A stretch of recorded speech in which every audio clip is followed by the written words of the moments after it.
Sarah Griffiths, and welcome back to another episode of Becoming the Light from the Shadows of Abuse. And on this channel, we tell the stories of incredible women who have overcome past traumas and abuse and changed who they are to go on and to create success in their lives in whatever that way that means to them.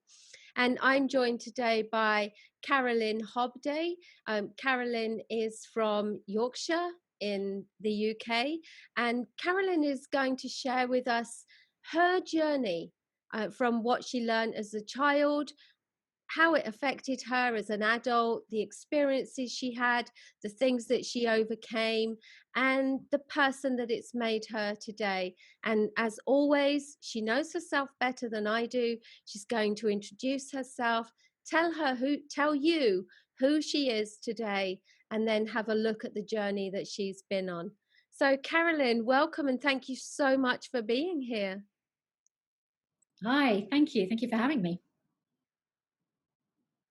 So yeah, no, you're welcome. Thank you. And thank you for agreeing to tell your story. It's it's such a big thing to come out and do, I know. It's and it's so valuable to other people. And I know in particular in your case, you're going to be telling us how you recently got to the point where you literally had nothing. And I think that in itself is so inspiring to look at what you did, because I think for so many people listening, the one thing they fear is, if I leave my current situation, I literally have nothing. And then what do I do? So to hear from someone like you, who has actually been in that position and has already made such a remarkable recovery and picked yourself up in such an incredible way, it's just such an amazing story for people to hear. Thank you. So so maybe just tell us a little bit about who you are today. So I've already said to people that you've just, it was just a couple of years ago, wasn't it? I think you said 22 months ago that you were literally in the position where you had nothing, got stripped back to nothing. So yeah. in that 22 months, where have you got to? Who are you now? Yeah. So I'm now the CEO of a company called MayDey Limited. So it's my own business. I've recently started that. And as you say, it's sort of been an incredible process over the last 22 months of rebuilding who I am. And that's been the most important part. And then rebuilding my life really how I want it to be, as opposed to living up to the expectations of others. So yeah, MayDey is a business that helps people through personal change, and that change might be small. It might just be somebody who's feeling just a little bit discombobulated in the life that they have, maybe a little bit dissatisfied with the world that they're living in. And I think there's lots of people examining that in the current times that we're living through. And it might be alternatively that somebody's gone through some quite big change that's maybe been forced onto them. That might be bereavement, it might be redundancy, might be loss of a relationship, that sort of relationship breakdown. So I think it could be either end of that change process that we're, that somebody is in. And MayDey is there with a process. It's called the Fathom Framework. It's a 9-step process, and it helps people to just work their way through that personal change. And you've done all that in the last 22 months, as well as working on yourself. Yes. So yeah, I have. Yes. That's really amazing. To come from the point where you have, I think when you get to the point where you think you have nothing, it's so easy to get caught up in despair and anxiety and depression.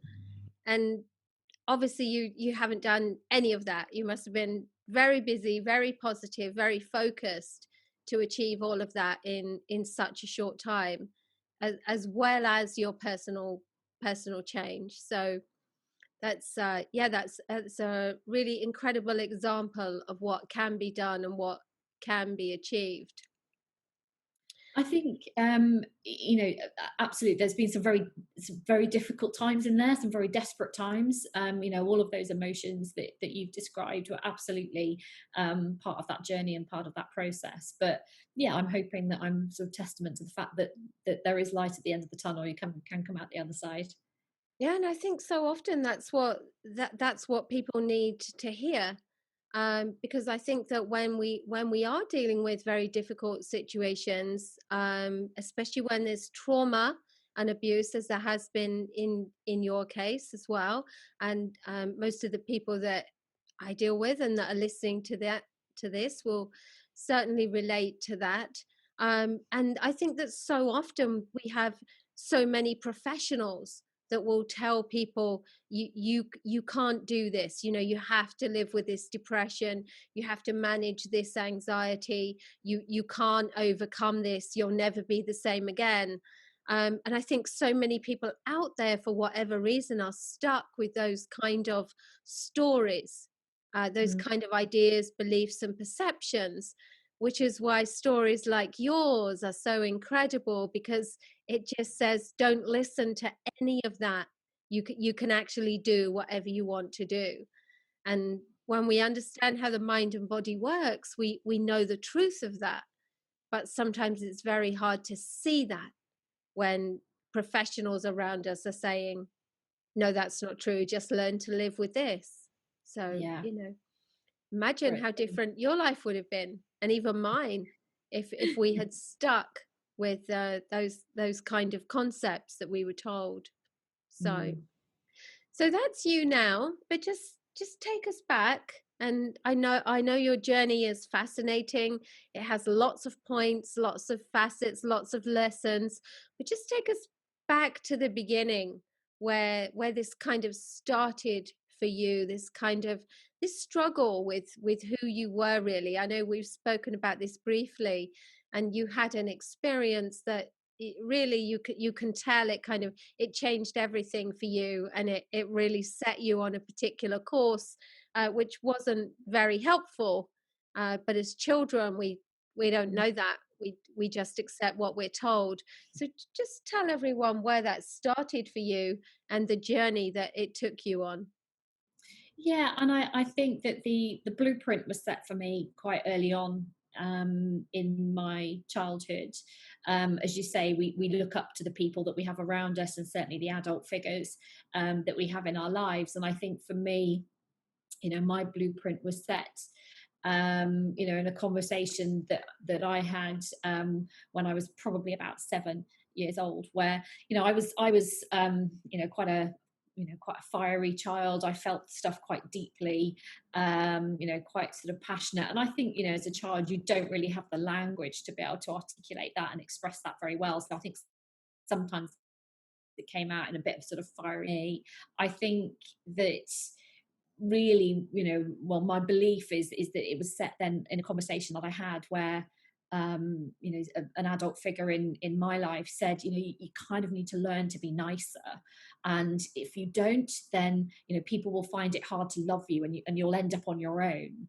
And that clearly stuck with me. I think it just set, like I said, that blueprint of who I then became in terms of that people pleasing. And I didn't even realize that. It wasn't until No. everything happened in my world that I've described in terms of, 22 months ago, and, my world changed drastically, that it forced me to go back and have a look at, well, what is this pattern that I keep repeating throughout my adult life? And it was then that conversation came back to me, when I sort of retraced those steps of my life and realized, well, that was kind of it, really, that I realized that I'd been trying to just please everybody all the time, and particularly in the personal relationships that I had, and sometimes in the professional ones too. But in the personal relationships I had, I just spent my time being just so grateful um, that somebody would want to be with me, because I've sort of been left with this idea that if I wasn't and please people all the time, then I was going to be left on my own.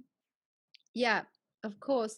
And there's a really big lesson in there as well for us as adults, because as adults, when we're speaking to children, we can say things in quite a flippant way to get them to do and to be what we need. And because we're coming at the situation as adults, and we know that our minds, we have the ability to read between the lines, to pick and choose, Mhm. to dismiss what we don't like. We have freedom, we have choice.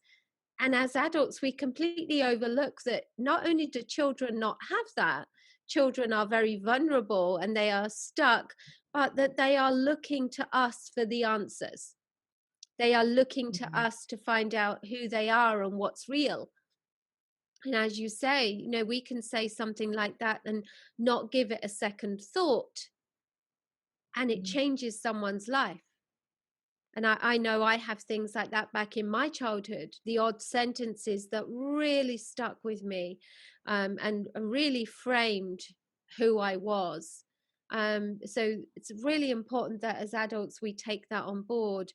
And then this concept of the patterns that we create. We all think that we're living life, but actually we're constantly recreating patterns, and whether they serve us or not, we keep doing them. We as you said, you kind of lost everything because you failed to see the lessons. You kept repeating the patterns. Yeah, yeah, you very much you so. and you and everyone else. So yeah, so we've talked about that blueprint and how this kind of people pleasing and this idea that you, to be liked and loved, you need to be what everyone else needs you to be. How did that show up for you? What happened? Where did it lead you to? I think, as I got into, my more adult life, it just led me to a succession of really just like the wrong relationships and the wrong people. Just a pattern constantly, like I said, of pleasing people, of being grateful that somebody would just want to be with me and in a relationship with me, which, as we know, it then becomes a self-fulfilling prophecy in itself, in that would then drive my behavior, which ultimately drove those people away, probably in many circumstances, or certainly drove them to not treat me right, which then Hmm. ultimately meant that the relationship ended, and then the pattern gets reinforced in terms of, well, then there you go, I clearly wasn't right and good enough and nice enough, and therefore they've left me. Yes. So it's just reinforcing that truth. So I went through a succession of the wrong relationships, quite often, sort of abusive in different forms, I think is probably what I would say. But quite a lot of controlling relationships, where I was more controlled, and people who, yeah, just were focused on what they wanted, and I let them be focused on what they wanted, and just completely subjugated what I wanted, and my needs, and buried that. So yeah, I had a very upsetting, abusive experience when I was 19, um, which is a sexually abusive experience back then. I then got married to somebody who was a great individual, and we're really good friends now and very close. So I don't take anything away from him and who he was, but he turned out that he was disguising the fact that he was gay, and so that relationship finished as a result of that. But again, through some incredible difficult times that we went through, not least because I thought that the end of the relationship was my fault for a very long time. I had about sort of 6 years of thinking that I was the reason that the relationship had ended, before finally he confessed that actually it was about his sexuality. And I'd gone through a long period then of sort of self-loathing and berating myself for what had happened, and the end of that relationship. So that in itself caused a lot of harm to me, because my self-worth, my self-esteem was just absolutely in the gutter. um, And there's something and very important here as well, because it's a really good illustration, awful for you, but as a life lesson, and as a human psychology lesson. Um, the fact that very early on you had this idea of yourself, and then how easy it was to continue to see yourself in that way, and to perceive everything that happened to fit the way you saw yourself, Mm. regardless of what was actually going on. It's like we have an idea of reality and ourselves within that, and then we make whatever happens around us fit that reality, Mm. which is what stops us seeing the truth and seeing the lessons and learning the lessons. Yeah, you had this idea that you weren't good enough and that you had to please people, and otherwise they wouldn't love you, they would leave you. And Mm-hmm. of course, every time it happened, you didn't see what was going on. You just saw, yep, that's right. That's me. That's who I am. Yep, of course. And I'm Yeah. yeah, just trying to be I was, nicer and nicer and nicer and yeah, losing yourself. I was, in my head, I was wrong. I was bad. I wasn't worthy. Yeah, I was going to be left on my own. Yeah, that's just what was driving it all the time. And like I say, not seeing really all, the role that those other people played, Yeah. for me in that scenario. Yeah. Amazing. So where did it go? Where did it go? That must have been very hurtful for you to be in that relationship with your husband, to carry all of that guilt and blame and that kind of that self-loathing, really, all that time.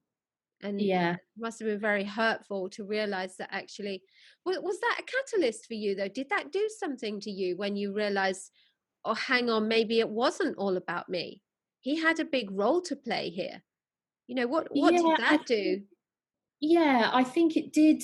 I think it definitely sort of sparked some stuff in me. I think, just thinking about um, what I wanted and wanting something different. And I think I sort of felt like I got myself to a better place. But I think what I realized is that was a bit of a false dawn. I think I hadn't really gone and done the work on who I really was, and certainly sort of my self-worth, without a doubt.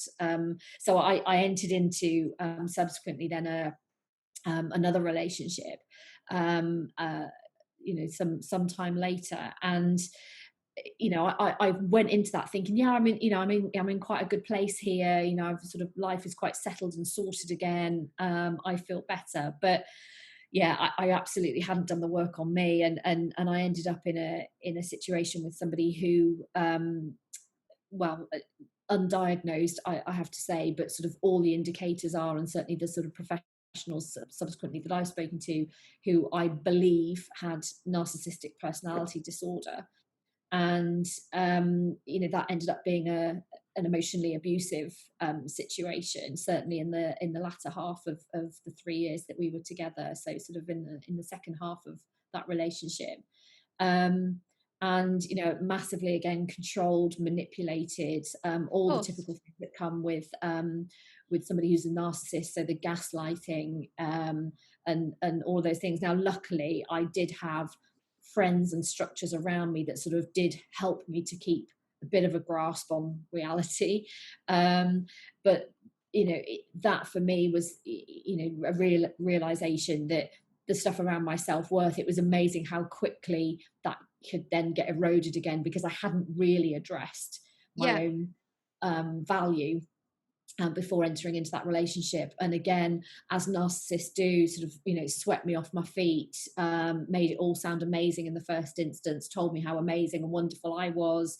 And I thought, great, this is it, this is, I'm getting what it is that I want, and this is all good. But very easily, as it often does, with people who behave like that, twisted very quickly, and that erosion, like I said, of my value, my self-worth, and back to that sort of people pleasing. So in order to avoid the incredible rage, which is again very common, with narcissists, but the incredible rage that they ooze, when they want to, and increasingly more often. Yeah, I went back into that, People just, pleasing. yeah, and dampening down who I was, not expressing opinions. I remember a really clear moment for me where, I can remember sort of apologizing for things, and admitting to being wrong and things in one particular situation. I can remember walking away from it and 10 minutes later thinking, like, who the hell am I? What's happened to me? Because I apologized for something I hadn't done. I agreed with something that I didn't agree with, all to just try and keep a lid Keep on the it. peace. Yeah. Yeah, it contained. And again, getting into that pattern. And this could be so useful as well for people who are recognizing themselves and not, and maybe they didn't know that they were dealing with, let's not say, we don't even have to say a narcissist, because as you say, narcissistic personality disorder, there are a lot of people out there who are undiagnosed but Mm. display narcissistic behavior that Mm. goes way beyond normal selfishness. You Yeah. know, we Yeah. are all capable. There is a spectrum, and we are all on it, because at some point we all do things because we want something for ourselves. But for most of us, it's rare. We're concerned about, we care about the people in our lives.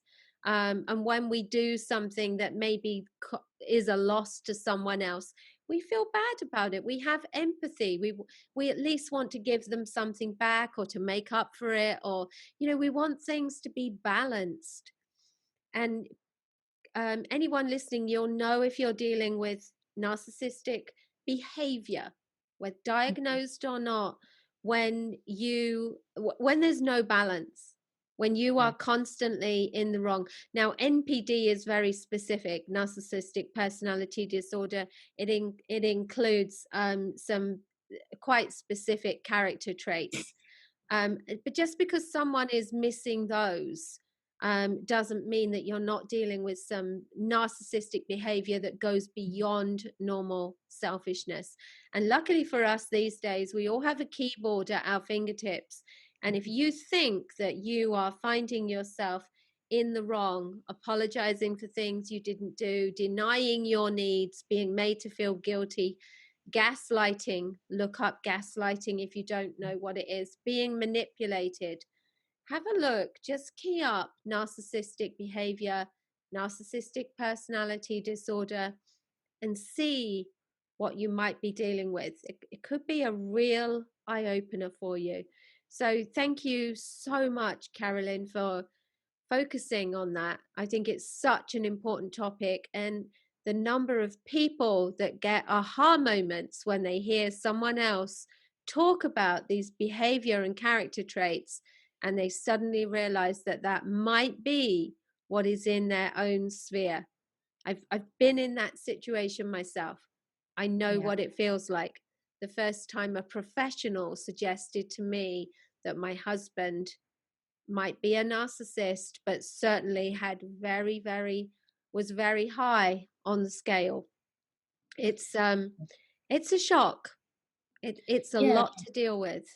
It is, But and I think that for me, it was only after the event that I, like you say, you start Googling it and looking it up. And I can remember reading a couple of articles where I sobbed, because some of the phrases that they used, even like, narcissists will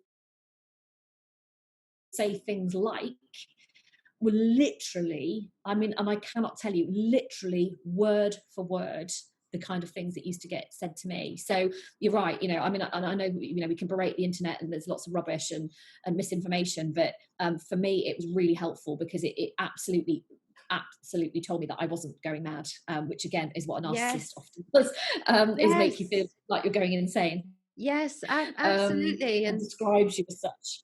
yes, and thank you for that reference. Anyone out there who feels like you are constantly made to feel that whatever you are saying or doing is wrong, it didn't happen, you're second guessing Mm. yourself, and you are literally questioning your own sanity.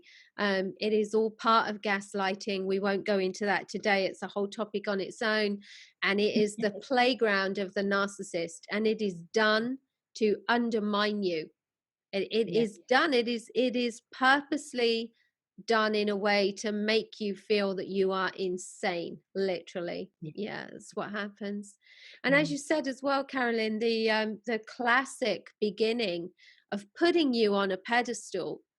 And what it does, it takes, you let down all your barriers, you have no guard at all, and then Yeah. suddenly it's kicked away. Hmm. That's Yeah. very classic as well. And Yeah. again, that is done. That is done to reduce your barriers and to take you off guard.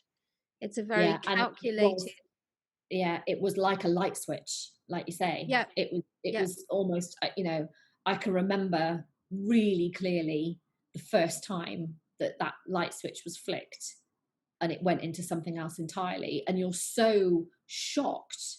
yes. Not least, again, because the situation itself was something where I couldn't get my head round his logic, Mm-hmm. because there seemed to be no logic to what he was saying, and that's exactly, a pretty logical person, and it, like you say, it sort of just kicked everything out from under me, and it was like, and again, because of the people pleasing stuff and my self-worth, I just instantly went into, oh my god, I must have got that so wrong. Yeah, And I instantly blamed myself, thought it was me that hadn't understood, um and sort of took that blame, and you sort of think, oh right, okay, and then you move on, because it went back to, like say, putting me on a pedestal and telling me how amazing I was. So you sort of brush what happened to one side, but it definitely sort of left its mark, because like I said, I could describe the day, the conversation, where I was so clearly, now, if I needed to, which definitely tells me that emotionally it left a real indent, when that happened for the first yeah. time. Like your body took on the blueprint of the trauma. Your Mm. your your Yeah. body literally remembers what it felt like when you can go back to it in that way, and your body Yeah. can recreate that feeling. And that's Mm. important as well, because some people think, oh, I can't possibly be with a narcissist because sometimes he's so nice. And it doesn't have to be terrible all the time. You No, know, you no, you no. you you do get these times in between, which is what makes it so terrible. But because you have no certainty, no security, you do not know where the next attack is coming from and what it is going to be about.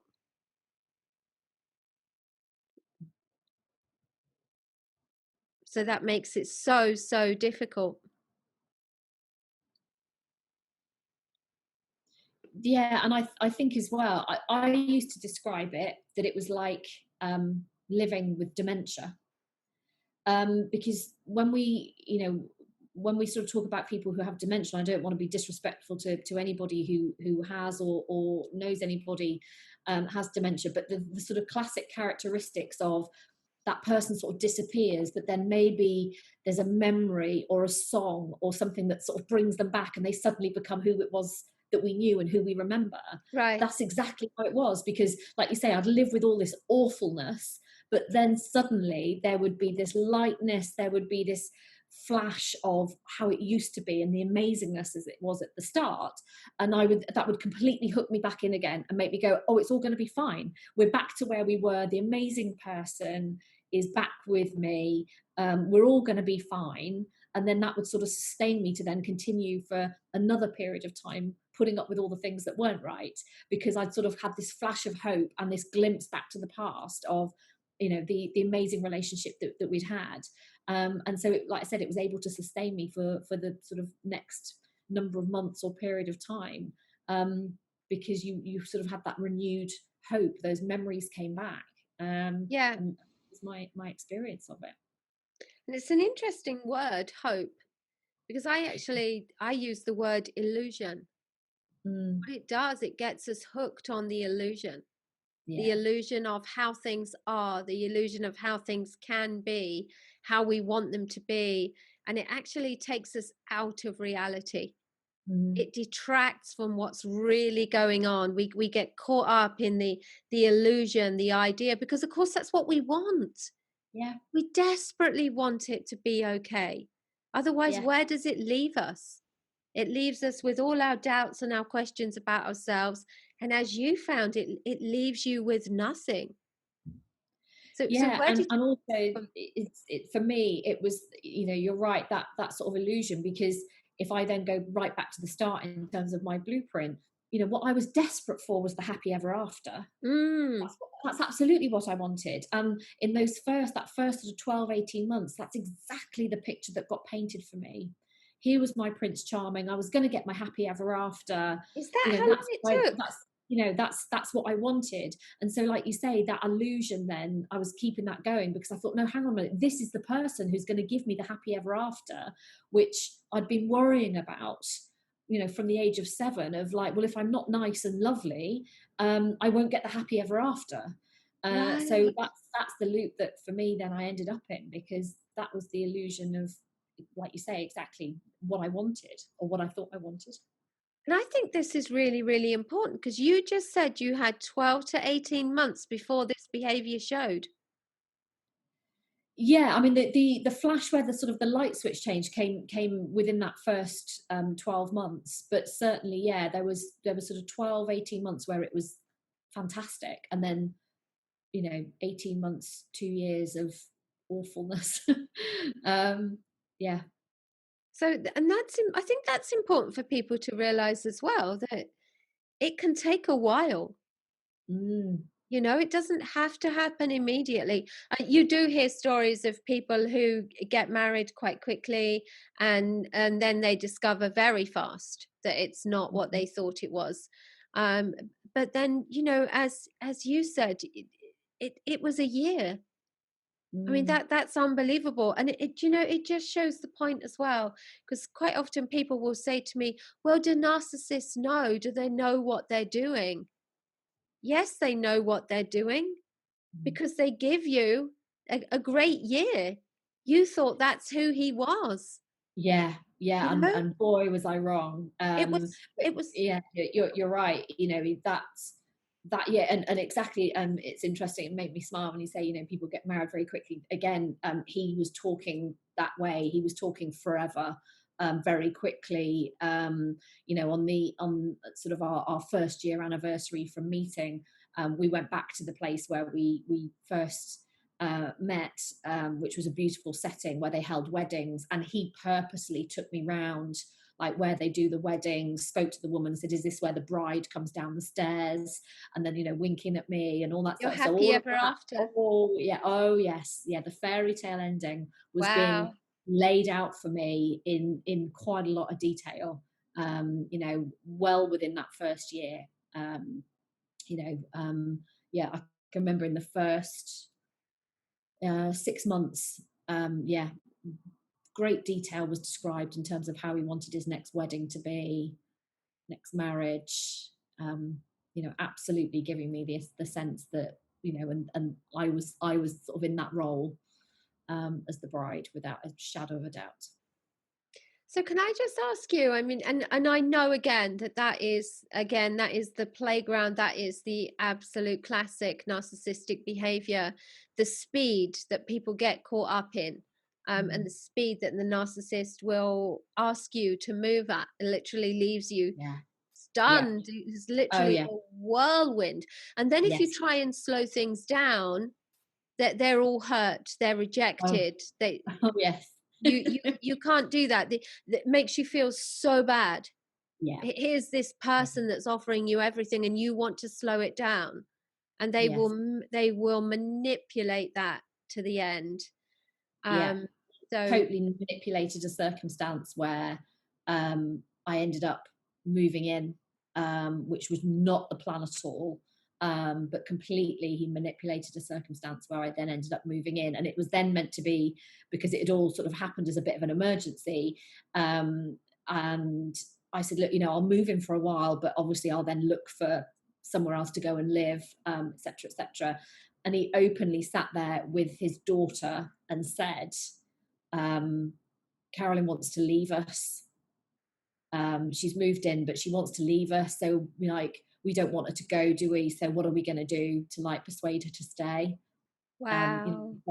In front of his daughter. So yeah, that massive then guilt trip, so that it wasn't about him, it was also about the children. Yeah, incredible. I think it's so good to explore all of this stuff, because I was going to ask you, in that first year, did you have any red flags? You know, I know when we kind of at the time we think, well, this came out of nowhere. But looking back, do you think there were some red flags like that, the manipulation and clearly no care there for your feelings and what was right for you? But we don't see Yeah, it at the time. yeah, those were definitely there. Like I said, that incident where, you know, it was like the light switch where he just sort of turned on this sort of rage and this hurt and whatever else, that, like I said, sort of left an imprint, you know, for long after the event. Yeah, you're right. The speed at which things moved, you know, the things. I think the like the use of his children.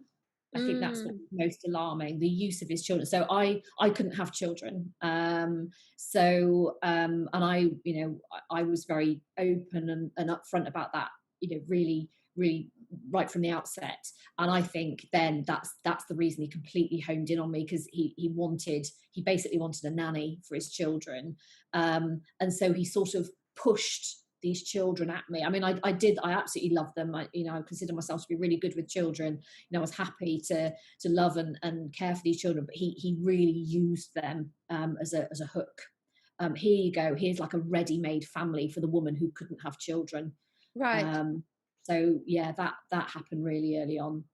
And then, as you said, with that incident where he was trying to manipulate you, no care for his daughter's feelings, No, no consideration there at all. no. And that's the devastating thing for children caught up with Mm, narcissists. As adults, we really do have to try and recognize it and protect them.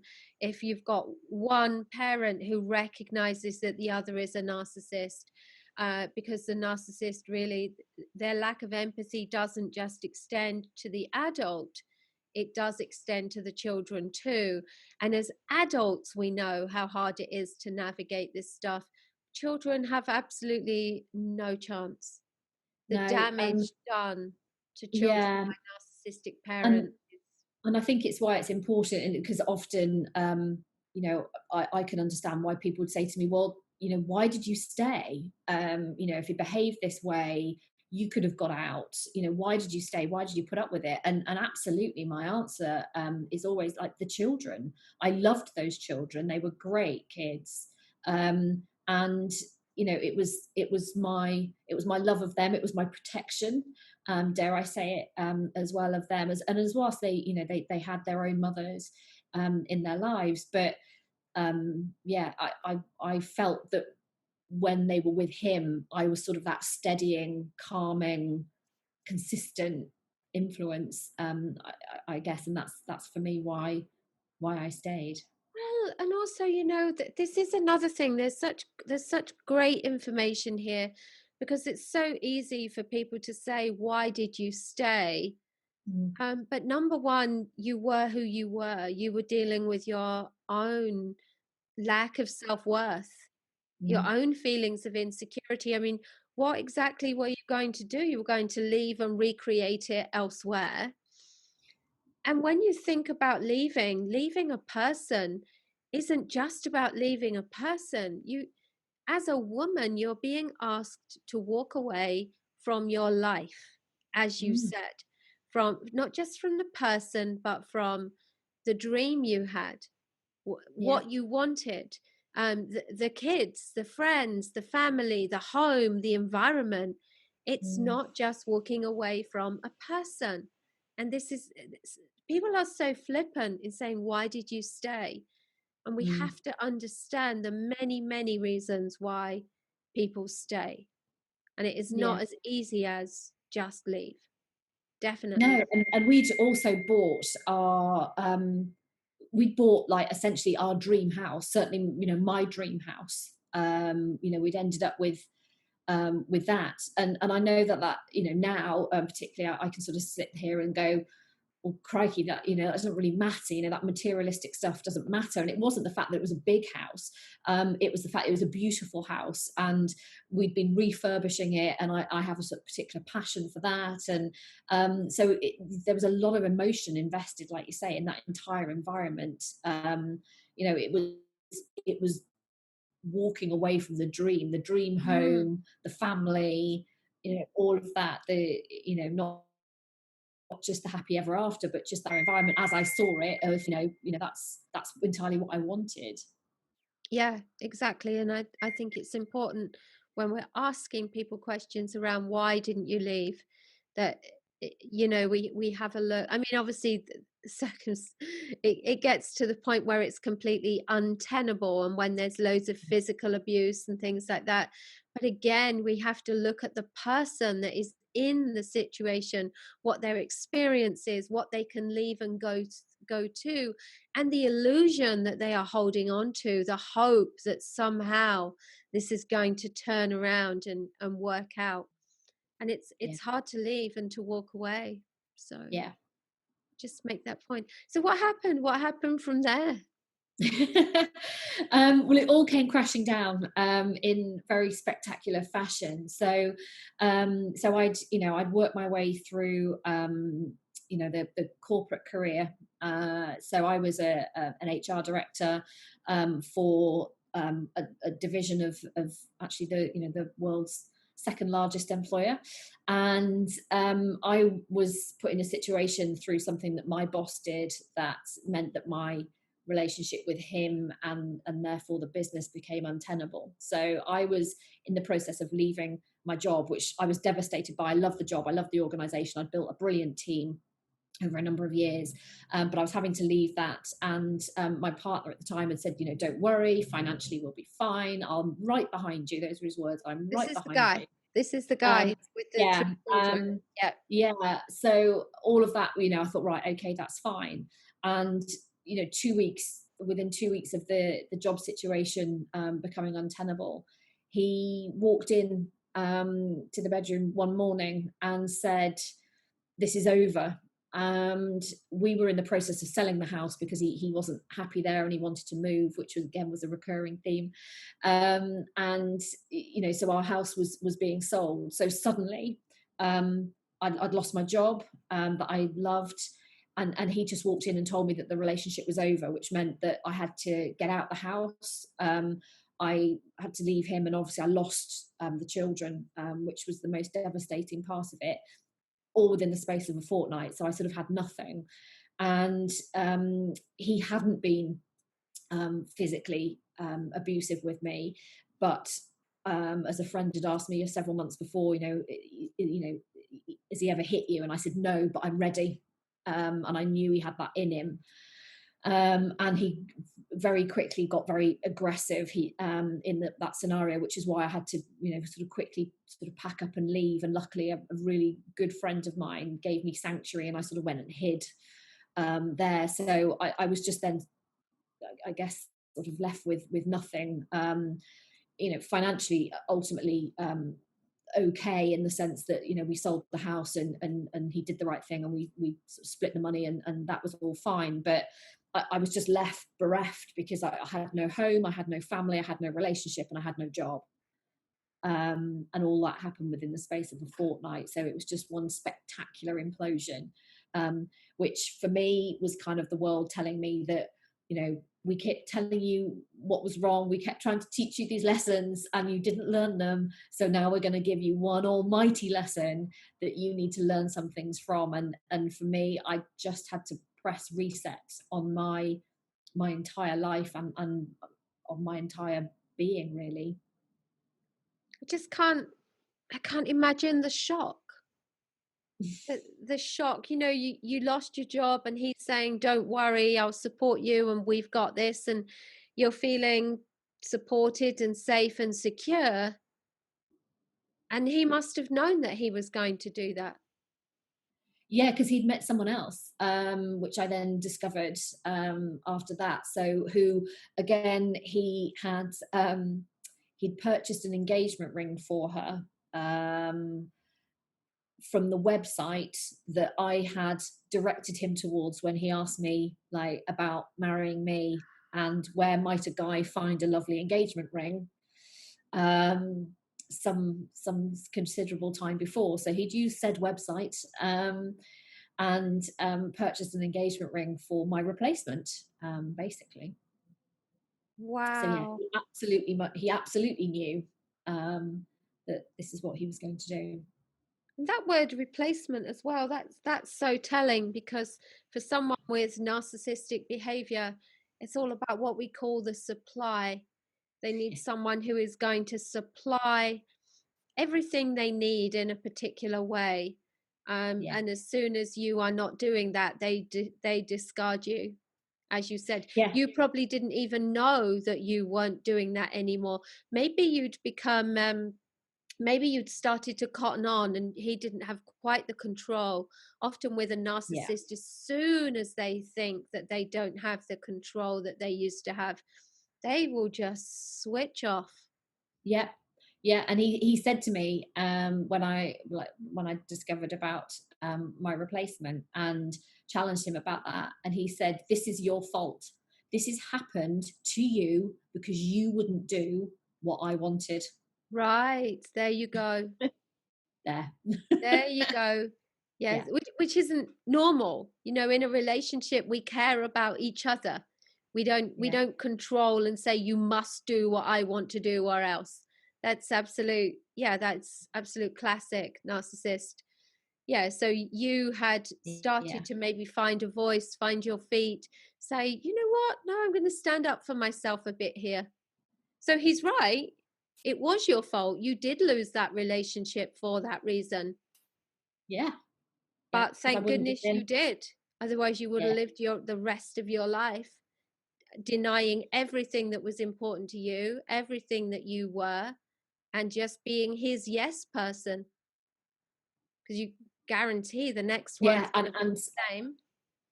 yeah, yeah, definitely. Yeah. And it wouldn't be fair for me to go into the ins and outs of my replacement, but yeah, absolutely ticking the boxes of what he really wanted. Yeah. And I said that to him. I said, so basically you're going to marry the nanny. And he was a bit taken aback by that. But that's basically what was happening. And you're right, I would have carried on living with it. And I said to somebody recently, having spent lockdown in the current situation, by myself, I said, you know what? I am grateful every single day that I am not spending lockdown in that scenario, because I cannot Yes. even conceive. And it has, been on my mind and bothered me a lot in terms of any woman, or anybody, it happens to men as much as it does to women. We have to acknowledge that too. But, anybody that has spent, sort of lockdown, isolation, quarantine, whatever you want to call it, with somebody who is either emotionally or physically abusive, my word, do we need to be, supporting them? Because I cannot imagine how terrifying and difficult that has been. Yeah, and Very hard. that's so insightful and compassionate of you to mention that, because I remember when the lockdown first came about, and one of the first things I did, I remember when I heard it and I kind of went cold all over, and I said, and almost word for word what I said was, oh my God, all that means now is that we have victims locked in houses with abusers, with no Yeah. respite and no escape.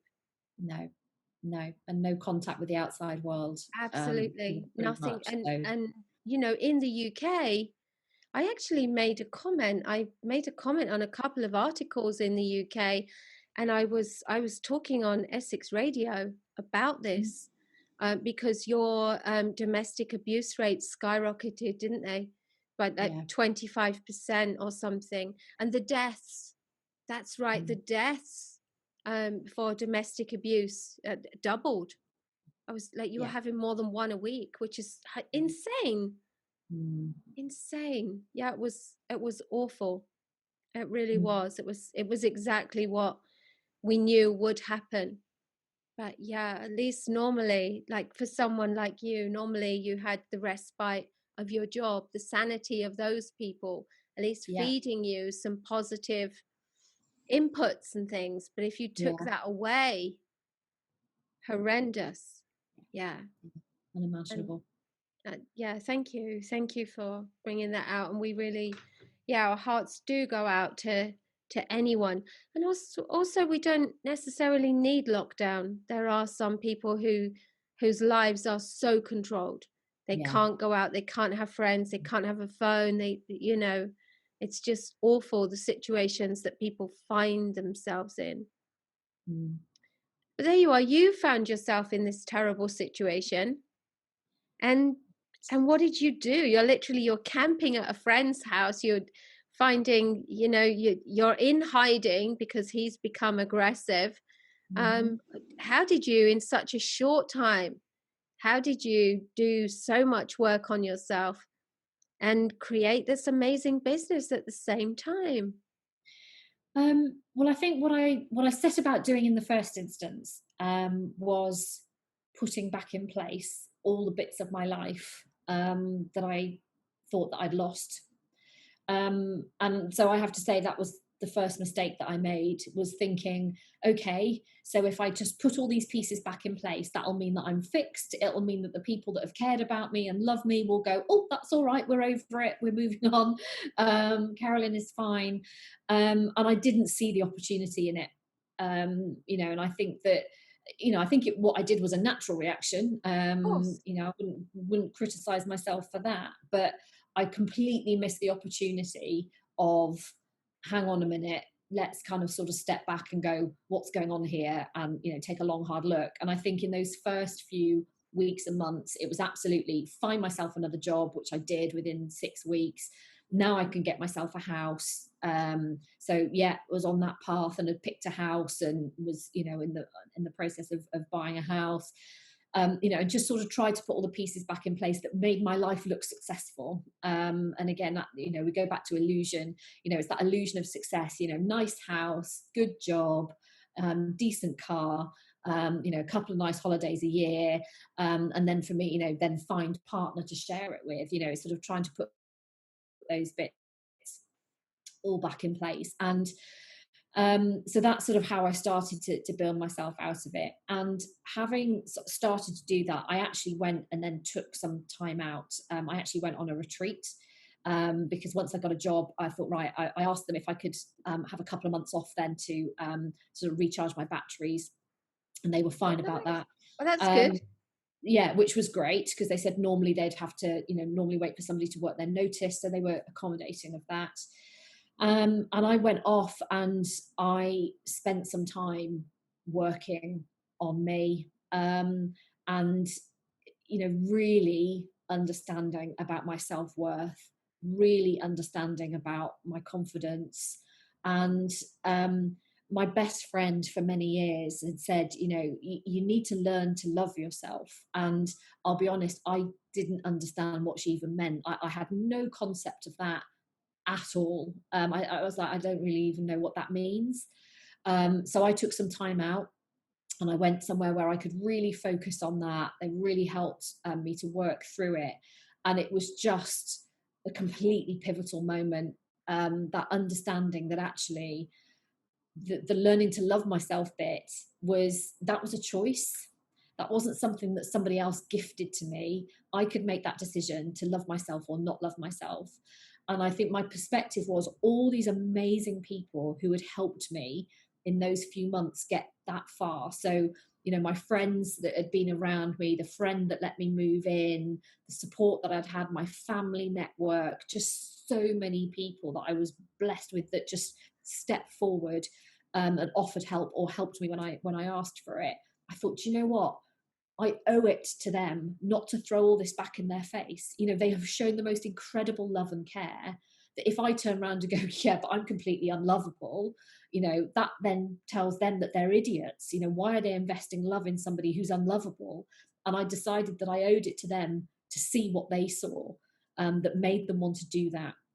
And it was a choice. It was absolutely a choice. Like I said, nobody else could do that for me other than me. Nobody else could choose that I was lovable other than me.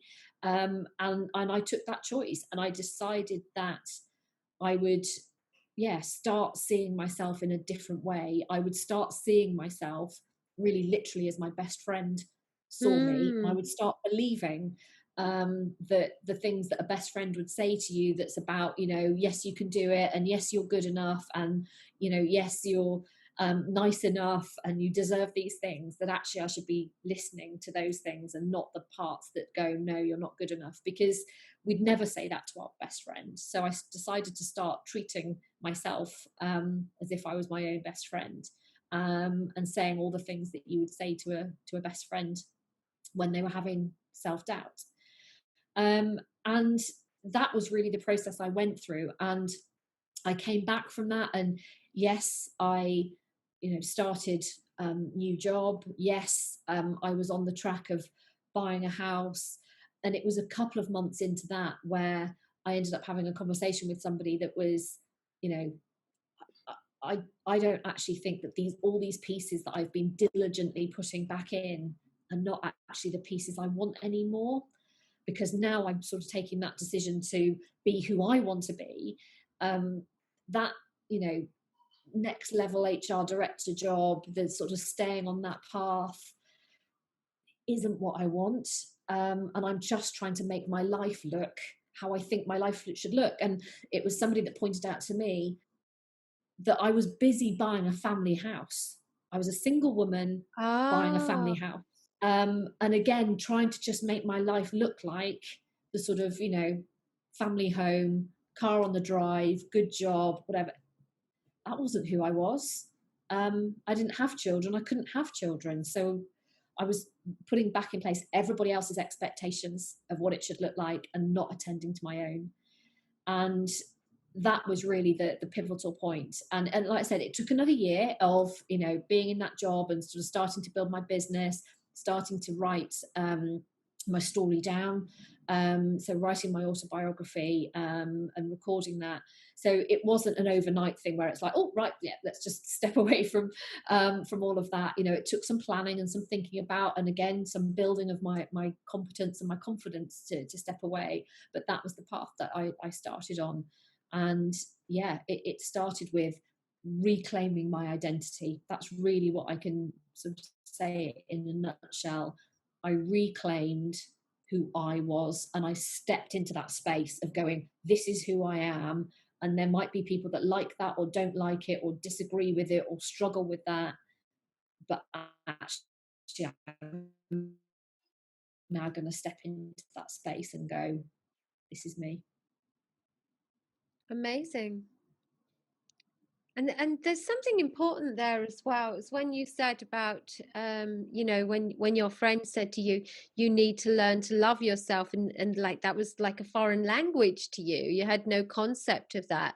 And of course, the important thing to bear in mind there is to look back at your childhood blueprint. Of course, you had no concept of it. You had no reference for it. You didn't have anyone saying to you the most important thing in life is that you love yourself and that you're honest and authentic and the right people will love you. What you had was, you need to be nicer to everyone else. You had the exact opposite. In not in those words, but that will have been your perception. I have to put myself on the back burner. I have to be what everyone else needs.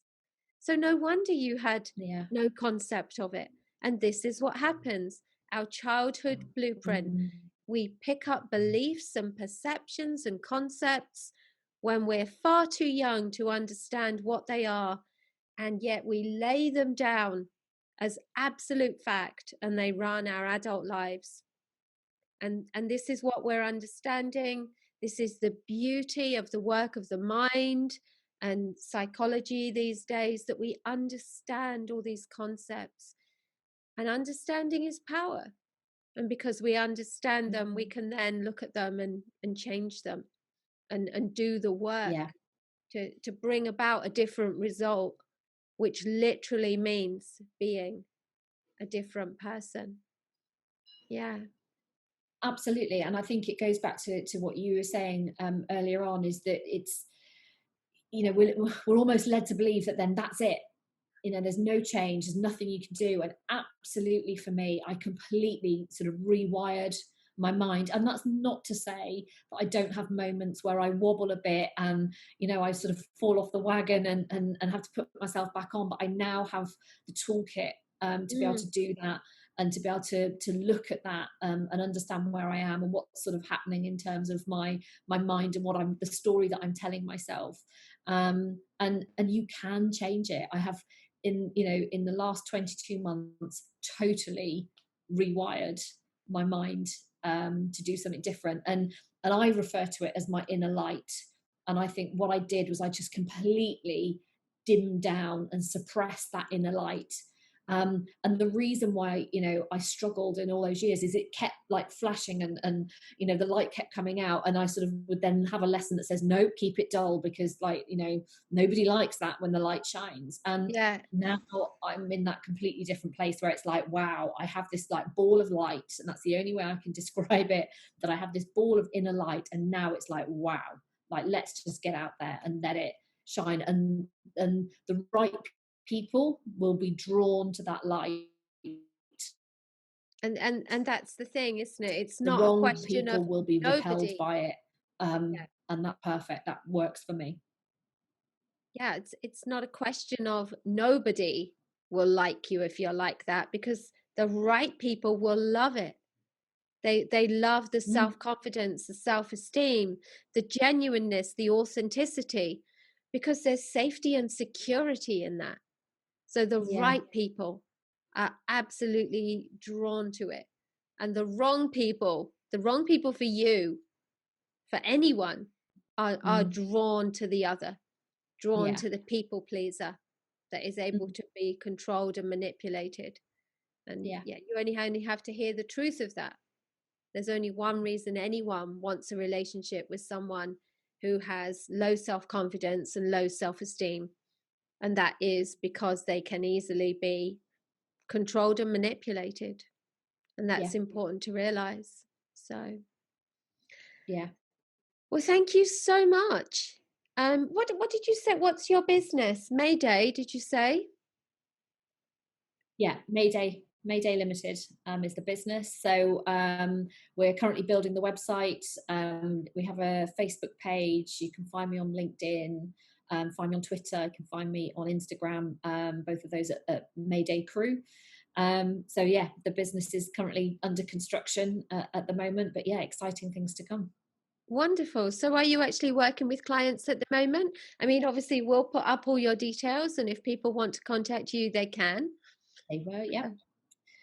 So yes, I'm starting to build that at the moment in terms of a client base. So I've got this framework. It's called the Fathom Framework. So it's a 9-step process that I've built to help people to go through that personal change process. As I said, whether it's small change or big change, it doesn't matter. The process steps are still the same. And that's what we're going to be starting to go out and talk to people about. So yes, we're starting to work with individuals at the moment, and then hoping to build that community of people who will work through the process, but also support each other as they go through that too. All sounds fantastic. And I know that, when we're trying to recover from something, and even when we're not, any change is hard. And Mm, one of the things I definitely teach is that we should all have a mentor, someone to help us see what we can't see, and to mm, recover from whatever's going on, and to just to be the light that shows us the way, and to help us find the path, because it's very difficult on our own. yeah. Yeah, and you don't have to do it on your own. That was the massive lesson I learned, is that we always have this thing of like, I can't ask for help, but the thing I've learned is when you ask someone for help, you're telling them that you think they have something of value to you, and therefore people respond to that because that makes them feel great. You think I have something of value, brilliant, yeah, I'll help you. So yeah, do that asking for help, whoever that might be, whatever it is that you need. But we need to get stronger at that. And like you say, therefore people are not on their own, and part of MayDey is about holding people's hands whilst they make that journey. Brilliant. Well, thank you so much for sharing everything that you went through, and who you were and who you became. It's, Thank you. let's hope that it is indeed a light for other people who find themselves in that situation, and to show them that they don't need to despair, that you can get there, and that really what you need in life is to love yourself. Mm, absolutely. Oh, thank you so much. Thank you.